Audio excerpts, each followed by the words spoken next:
안녕하세요. 매일 새로운 사연을 전하는 읽어주는 사연 라디오입니다. 구독과 좋아요, 많은 공유 부탁드립니다. 오늘의 사연 시작하겠습니다. 안녕하세요. 결혼한 지 4개월 만에 어머님 그리고 신우와 한판하게 된 30대 여자예요.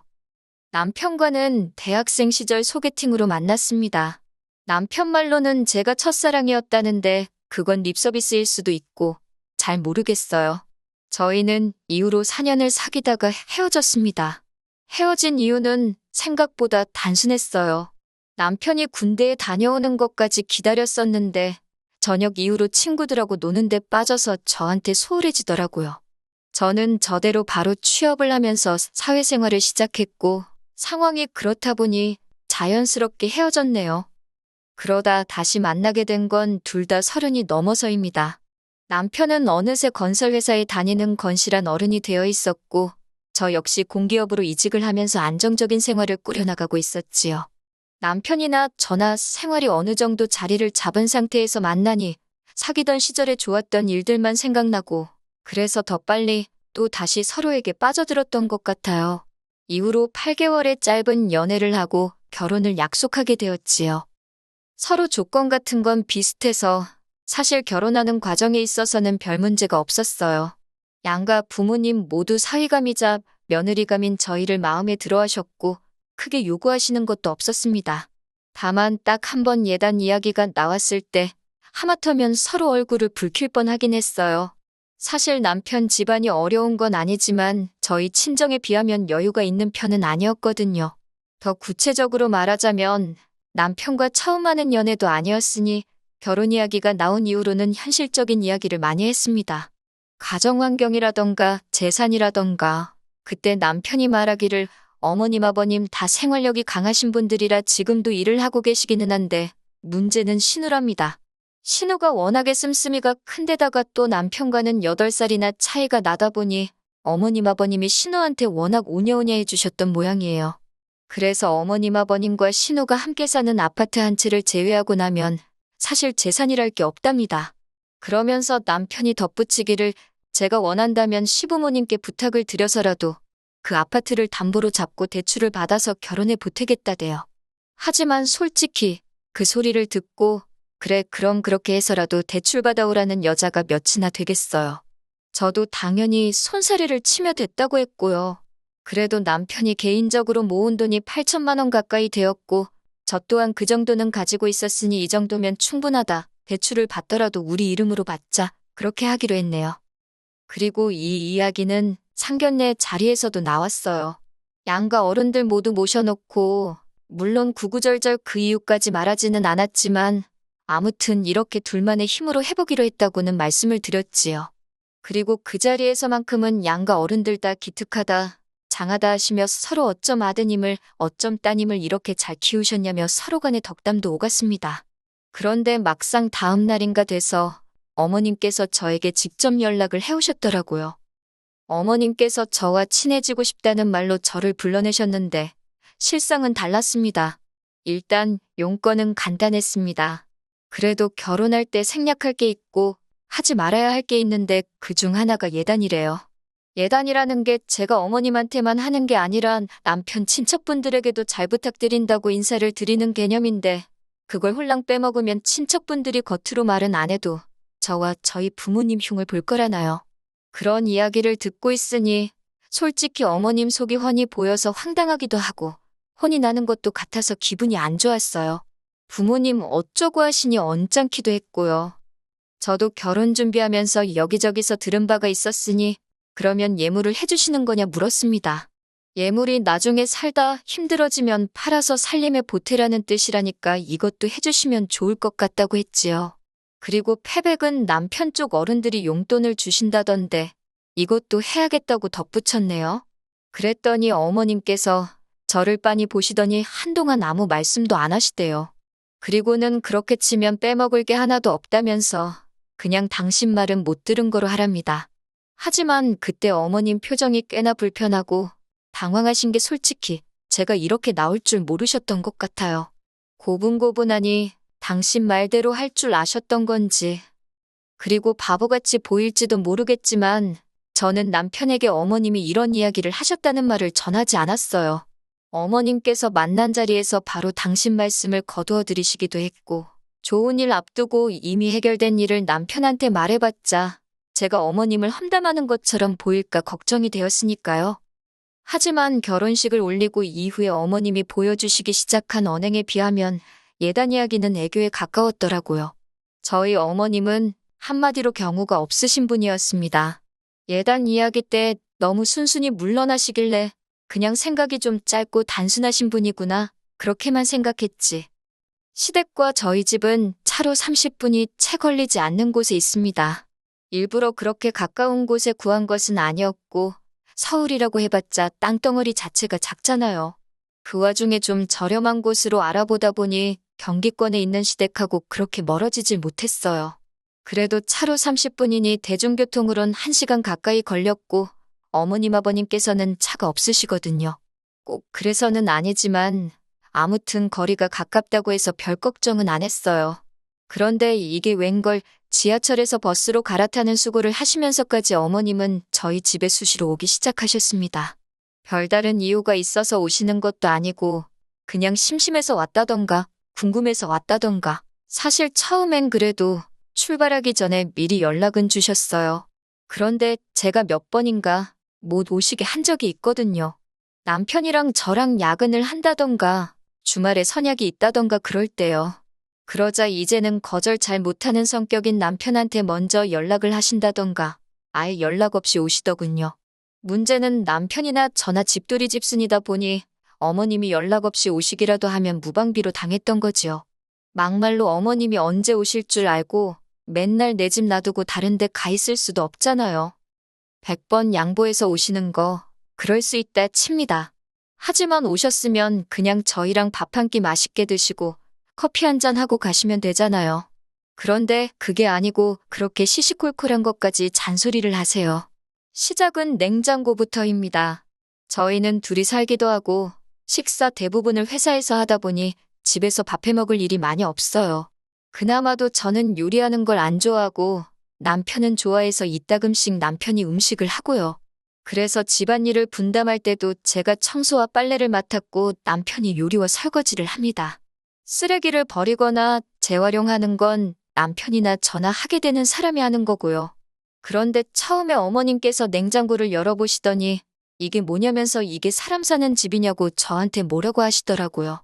그러면서 남편 이렇게 먹여서 내보내면 힘을 어떻게 쓰냐고. 그때는 정말 결혼한 지 한 달도 안 됐을 때라서 뭐라고 반박도 못하고 그냥 죄송하다 했는데 생각할수록 억울하더라고요. 그래서 이후로 비슷한 잔소리를 3-4번 들었을 땐 남편더러 이리 와서 설명 좀 하라고 했어요. 그러자 남편이 어머님더러 뭐 이런 걸 다 확인하냐면서 바빠서 그런 거니까 신경 쓰지 말라고 딱 자르더라고요. 그러자 어머님께서 부엌일이 며느리인 제 소관이지 어째서 남편을 앞세우냐 하십니다. 그래서 아니라고 남편이 부엌일을 제가 청소랑 빨래 등을 도맡기로 했다고 했더니 어머님이 어이가 없다시대요. 당신은 아들 부엌 드나들게 안 키웠다고. 그래서 저도 그랬지요. 저도 결혼 전까지 친정에서 부엌에서 일한 적 없다고요. 그랬더니 어머님이 어이없다는 듯이 너네 엄마가 너 반찬하는 것도 안 가르쳤냐고 그러길래 어머님은 신우 그런 거 가르치시냐고 물었습니다. 네, 맞아요. 솔직히 어머님 말씀에 화가 나서 저도 좀 빈정거렸어요. 막말로 남편에게 듣기론 신우는 자기 먹을 라면도 하나 제대로 못 끓인다고 했거든요. 할 줄 아는 거라곤 오로지 전자레인지로 데워 먹는 것뿐이라고. 그뿐만이 아니었습니다. 어머님은 어떻게든 제 흠을 잡겠다는 각오라도 하신 건지 창틀까지 손가락으로 문질러 보시더군요. 하지만 어머님의 의도와 달리 먼지 한 톨 나오지 않자 어머님께서는 그건 또 그거대로 못마땅하신지 들릴 듯 말 듯한 목소리로 짜증을 내시대요. 그리고 이런 일은 어머님이 저희 집에 오실 때면 매번 벌어지는 일이었습니다. 그래서 결국 나중에는 한 달에 2번 이상 오시지 말라고, 그러면 현관문 안 열어드린다 했지요. 아버님께도 부탁을 드렸더니 아버님은 당신은 전혀 몰랐다면 이 엄마가 제정신이 아닌가 보다고 그러면서 저희 편을 들어주셨어요. 그런데 지난 설이었습니다. 결혼하고 처음 맞는 명절이다 보니 저도 나름대로 날이 많이 섰어요. 제사도 없다고 했는데 갑자기 올해부터 돌아가신 시조부모님과 시외조부모님 제사를 지내신다 하셔서 솔직히 짜증도 났고요. 특히 주변 사람들이 시외조부모님 제사는 제가 지낼 필요가 없다던데 어머님께서는 되려 제가 안 하면 누가 하냐고 제가 뭣도 모른다는 식으로 말씀하시더라고요.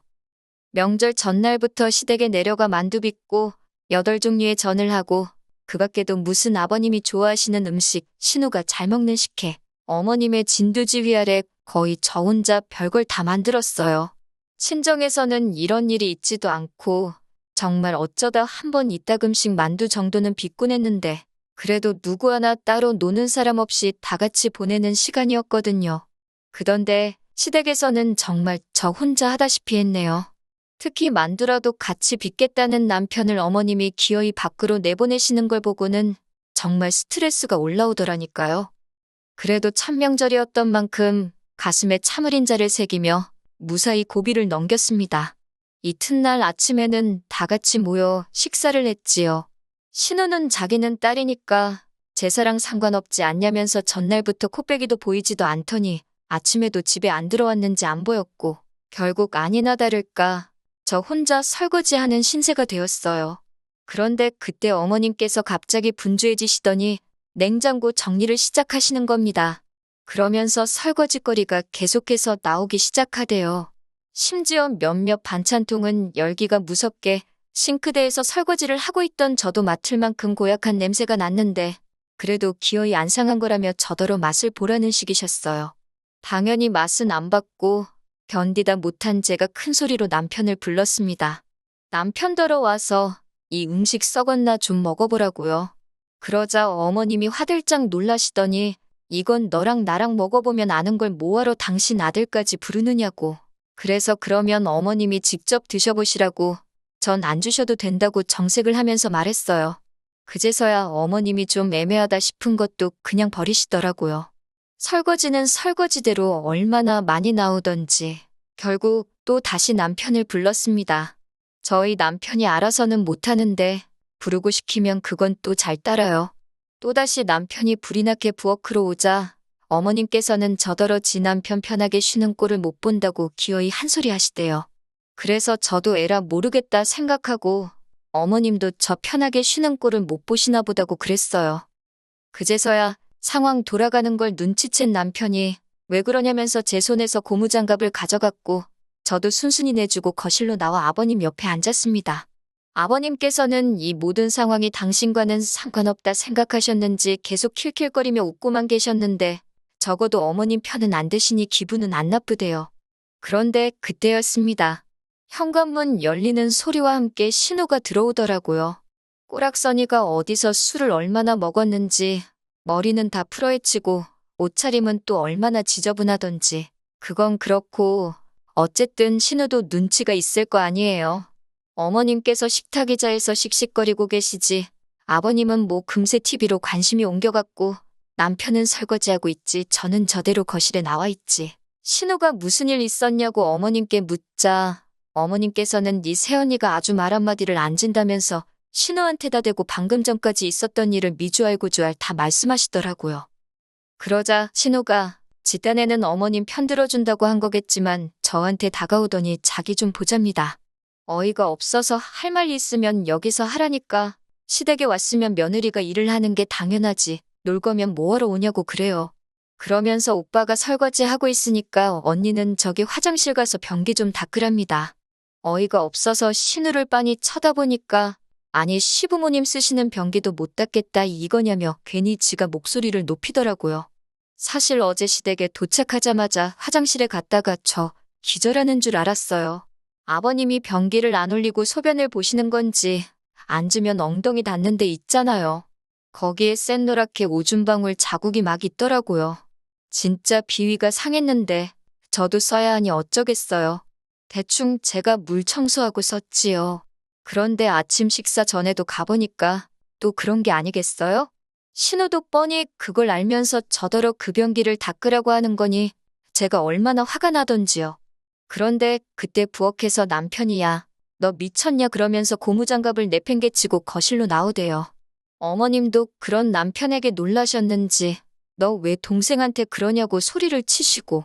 그런데 남편이 신우더러 네가 뭔데 새언니더러 변기를 닦아라 말하냐면서 네가 싸는 변기는 네가 치우라고 뭐라고 하더라고요.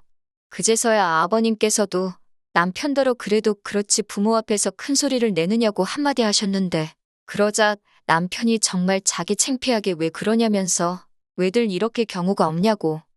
그리고 결국 결론부터 말씀드리자면 그날 아주 집이 뒤집어졌습니다. 어머님과 아버님 두 분 다 세 사람 하나 들어오자마자 아들놈이 부모한테 대든다고 기함을 하셨고 신우는 신우대로 오빠가 여자한테 미쳐서 가족도 못 알아본다고 악을 써댔거든요.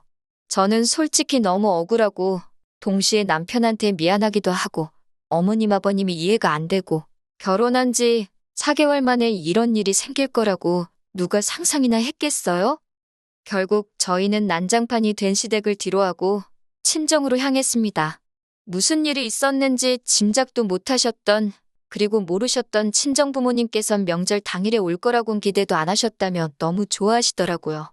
친정아버지께서 소고기 사주신다고 나가자 하셔서 그 길로 바로 고깃집 가서 배 터지게 먹었고 이후로 친정 부모님과 함께 윷놀이하며 시간을 보냈어요. 남편이 속이 많이 상했을 텐데 하나도 티내지 않고 친정 부모님한테 살갑게 굴면서 시간을 보내더라고요.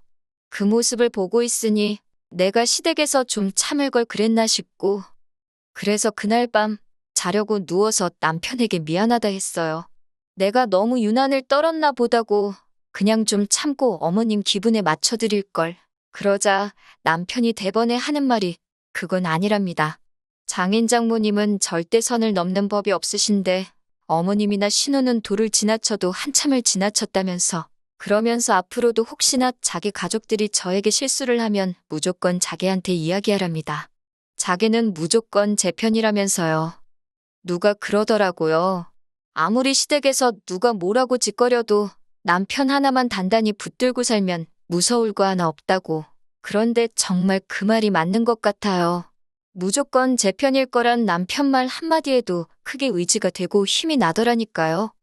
앞으로 살다 보면 또 어이없이 당하고 황당한 소리도 듣고 그러겠지요? 그렇지만 지금처럼만 남편이 마음 변치 않고 제 곁에 있어준다면 무서울 건 하나도 없을 것 같아요. 긴 이야기 들어주셔서 감사합니다. 오늘의 사연은 여기까지입니다. 구독과 좋아요, 알람 설정해주시면 앞으로 더 좋은 사연으로 찾아오겠습니다. 감사합니다.